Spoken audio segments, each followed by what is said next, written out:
Hello, welcome back again. We are continuing from where we stopped in our series. And like I mentioned, today we're going to be talking about how do we keep the faith throughout our lifetime? Because, the faith is not just for one time. The faith is for the rest of our lives. And I believe that anybody who is a Christian is wanting to do this for the long run, right? It's not just a short-term phase thing. It's a journey for the rest of your life.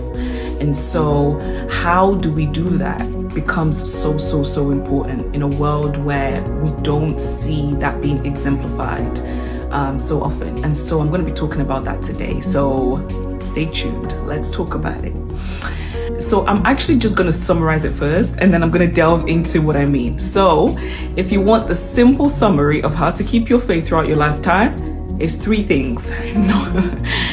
Number 1, prayer. Number 2, obedience. And number 3, practice. And so I'm going to be breaking that down, because when I say prayer, for example, I don't just mean just random prayer. Like, there are actually specific things that you need to be praying for if you want to keep your faith throughout your lifetime. That is going to enable you to be able to do that, right? We're not just beating the air with our prayer. We're not just praying random things. No, there are specific things that you need to pray that will enable you to keep the faith. So let's get into it. Okay, so the first thing, ladies and gentlemen, that you need to pray for in keeping this faith is for truth. You see, as a Christian, living in truth and walking in truth is going to be your biggest defense against the enemy and against losing your faith.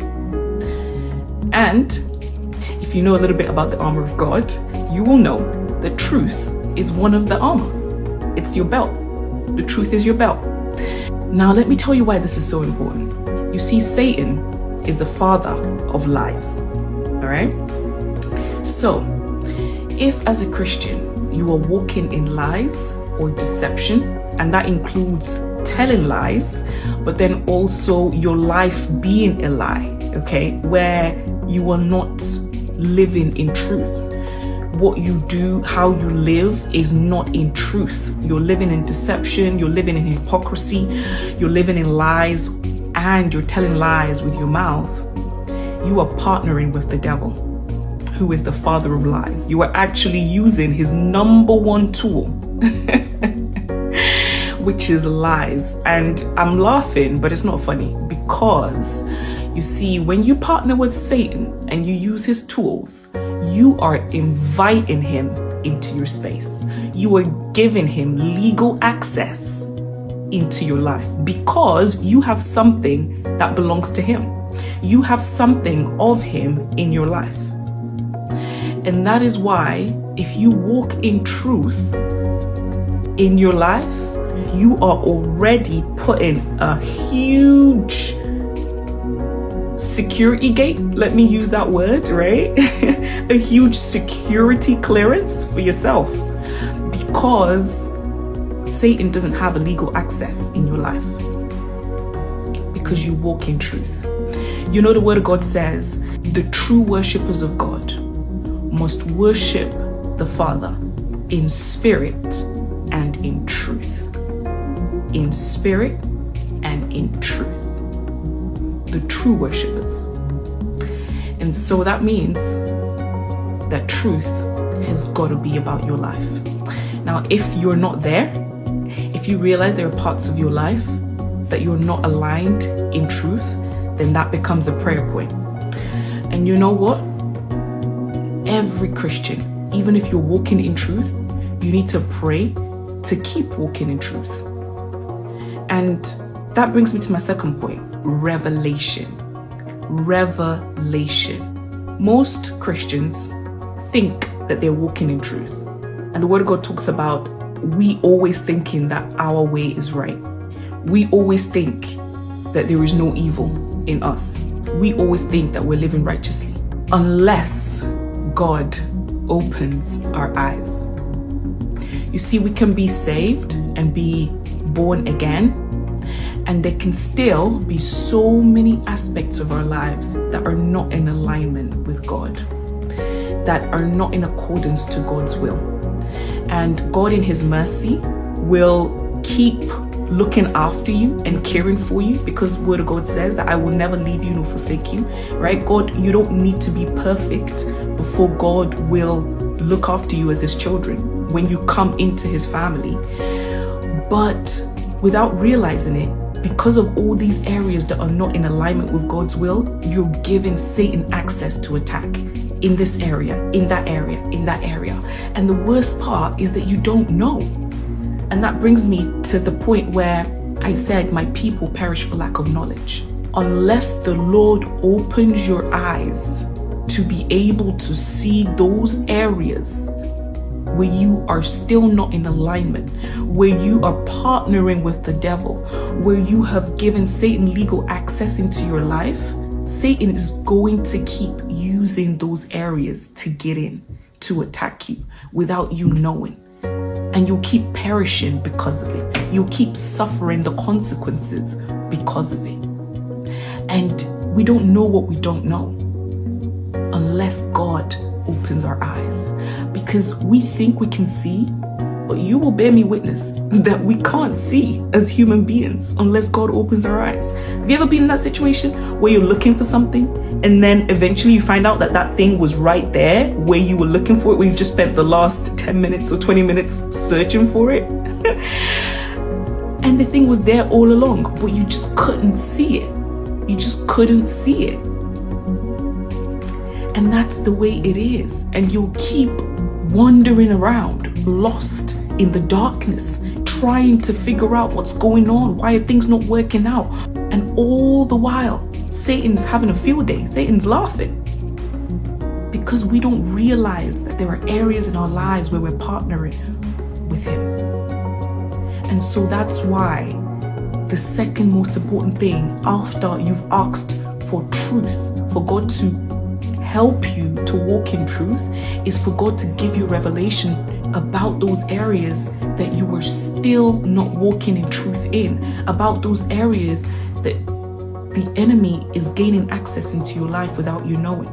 So you see, when you've got these two things, truth and revelation, you will have faith, because the word of God says that the just shall live by faith.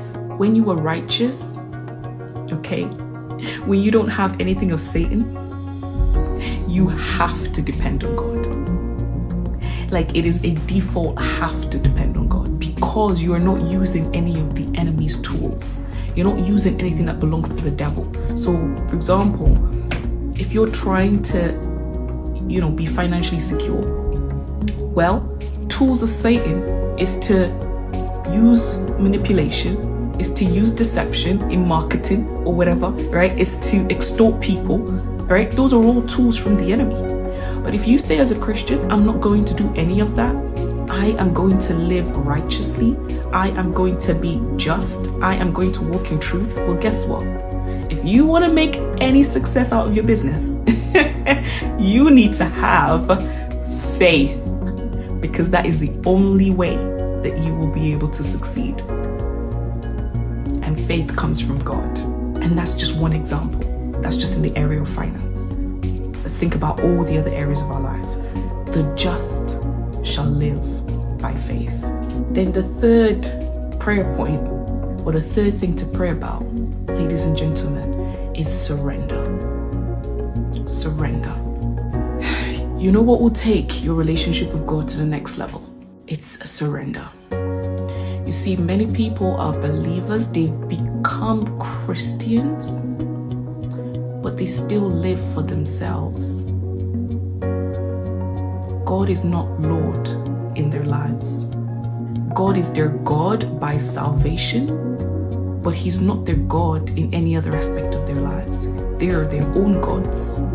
They are the ones in control of their lives, rather than them handing over their life to God and allowing God to be the one who is in control of their lives.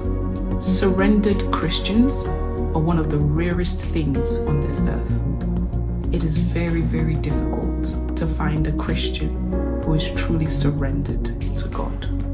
Very difficult. The majority of Christians are unsurrendered Christians. And you know what surrender is? Surrender is taking your will, right? Because God has given us free will, hasn't He? God has given us choice. Taking your will and you handing your will over to God and saying, you know what, God, you gave me this will. You gave me the power and the ability to choose. Now, I choose to take my will and give it over to you.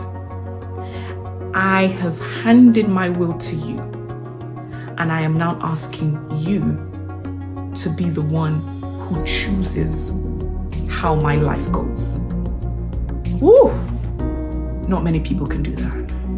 And that is what it takes, ladies and gentlemen. That is what it takes to be a Christian who lives in faith, who walks in faith, and who will endure to the very end.